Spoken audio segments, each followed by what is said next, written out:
तो जिस तरीके देखा जाए ये शो की बात करें या वेब सीरीज़ की बात करें और भी ऐसे कई कंटेंट जो हम सभी के बीच में आते हैं,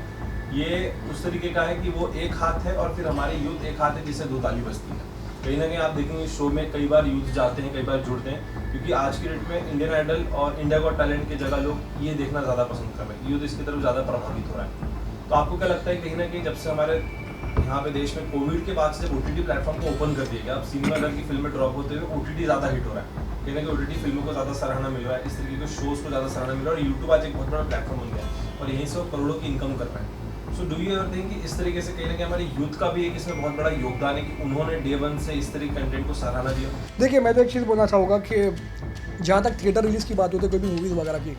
सेंसर बोर्ड, जैसे मैंने बताया आपको, सेंसर बोर्ड होता है, सेंसर बोर्ड उसको सेंसर करके फिर उसके बाद पब्लिश करता है कि इसमें A ग्रेड आना चाहिए, क्या UA आना चाहिए, जो हर बच्चे भी देख सके, बड़े भी देख सके।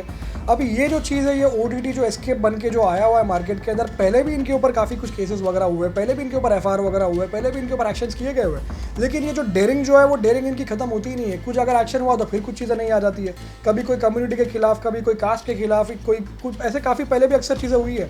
अब रही बात कि यूथ के इन्वॉल्वमेंट की, जैसे मैंने आपको बताया कि जब मार्केट में कोई चीज़ नहीं आती है तो लोग उसको एंटरटेन करके देखते हैं, लेकिन लोग ये भूल के, पहले के एक ज़माने में ये होता था कि माँ बाप और जो फैमिली लोग जो है, अगर आप कोई मूवी देख रहे हो घर के अंदर, उस पर अगर कोई गलती से इरोटिक सीन आ गया तो लोग टीवी बंद कर देते थे। आज ये चीज़ें इतनी आम हो गई कि लोग आपस में बैठ के देख रहे हैं और उसको समझ रहे हैं, कोई एक बेसिकली एक शाइनेस और शेम जो है वो एक तरीके से समाज से जो है वो हटी गई है। तो ये हमारा ड्यूटी है कि हम अपनी यूथ को जो है वो सही राह दिखाएं, सही चीज़ों को बताएं, क्योंकि अगर जैसे कि अगर आप किसी इंसान को अगर कोई चीज़ पसंद है खाने के लिए, जो चीज़ नहीं आई हुई है, लेकिन उसको खाने से अगर उसको प्रॉब्लम हो रहा है, लेकिन वो टेस्ट के लिए अगर खा रहा है तो उसको हेल्थ इश्यूज़ तो होने वाले हैं। और इसीलिए जो है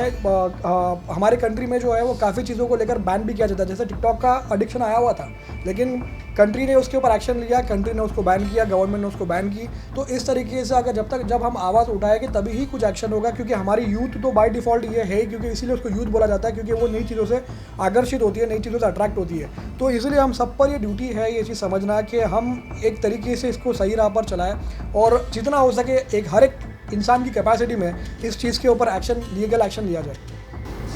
सो जिस तरह देखा जाए हमारे देश में भी कहीं ना कहीं जो हम बात करें, ये शो इस तरीके से बनाया गया था कि ऑडियंस को हम एंटरटेन करें, कहीं ना कहीं हंसी का पात्र बन के शो हम सभी के बीच में आया था। चार्ली चैपलिन वो थे जिन्होंने बिना कुछ बोले इस देश को हंसाया था। उसके बाद जॉन ली और राजपाल यादव जिन्होंने कोई भी इससे आज तक अभ्यदय नहीं किया, और एक टेलीविजन शो है तारक मेहता जो कभी इस तरीके अभ्यदय नहीं करता। लेकिन अब ऑडियंस को हंसी तब आती है जब उनके धर्म का मजाक उड़ाया जाता है।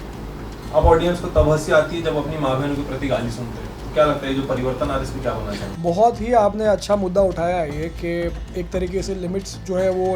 कुछ बची ही नहीं है, कोई सीमा, कुछ किसी को समझ में नहीं आ रहा है, क्योंकि लोगों को जैसे कि नई चीज़ें पसंद आती हैं। अब नई चीज़ों का मतलब ये, तो जैसे कि अभी अक्सर आप ये भी देख रहे हो कि आजकल ड्रेसिंग सेंस नाम पे भी लोग न्यूडिटी फैला रहे हैं। लोग जो है वो लिटरली न्यूड बन के घूम रहे हैं मार्केट के अंदर, जबकि हमारे देश में ऑलरेडी कानून है, सेक्शन 294 IPC का एग्जिस्ट करता है, जो अभी 296 BNS पे कन्वर्ट हुआ है। रणवीर सिंह एक्टर के ऊपर भी FIR हुआ था जब उनका कोई न्यूड फोटो मार्केट में बाहर आया था। तो कानून हमारे पास है, लेकिन सिर्फ फ़र्क ये है कि कानून का जो है वो इम्प्लीमेंटेशन और नॉलेज जो है वो लोगों के कान में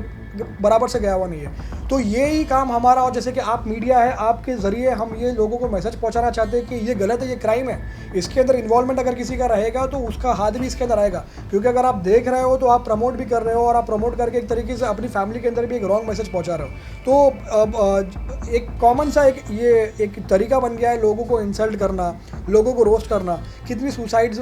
कंट्रीज़ में हो रही है, कितने हरासमेंट लोगों को हो रही है, कितने लोगों को एक रोस्टिंग के नाम पे जो है मजाक उड़ाया जा रहा है यूट्यूब के थ्रू, कभी किसी और सोशल मीडिया के थ्रू। तो ये हाई टाइम है कि इस चीज़ को बंद करना चाहिए, क्योंकि कल चलकर अगर किसी के रोस्टिंग की वजह से किसी का इंसल्ट होता है, किसी ने अगर सुसाइड किया, तो वो पूरा का पूरा शो रिस्पॉन्सिबल रहेगा उस चीज़ के लिए।